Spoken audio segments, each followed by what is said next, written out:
Da, a tot ieși afară acolo. Mami. Are 30 și... Scumpica! Dumnezeule. Cât? 35. Mai pune caldă. Sau mai lasă termometru. Nu, lasă așa. Cum a fost elul? Îmi bagă un... Am călduță?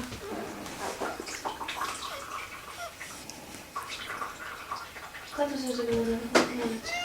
Unde? Hello, mama. Hello, pisica. Atunci, hai afară, hai afară, hai afară. Ușa, închideți ușa. Lasă-l pe apă acum.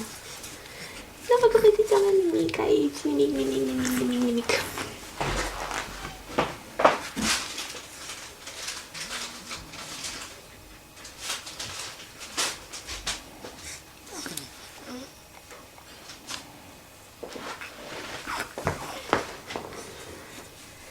Trebuie imediat să te și băgăm în apă. Trebuie să facem întâi apa să fie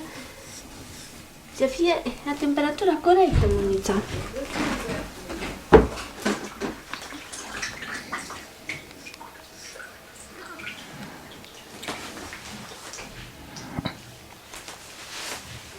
Cum avea asta?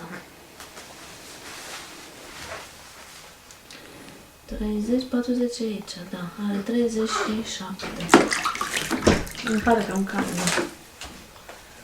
Nu mai pune rece, că într-adevăr 37. Pe vezi.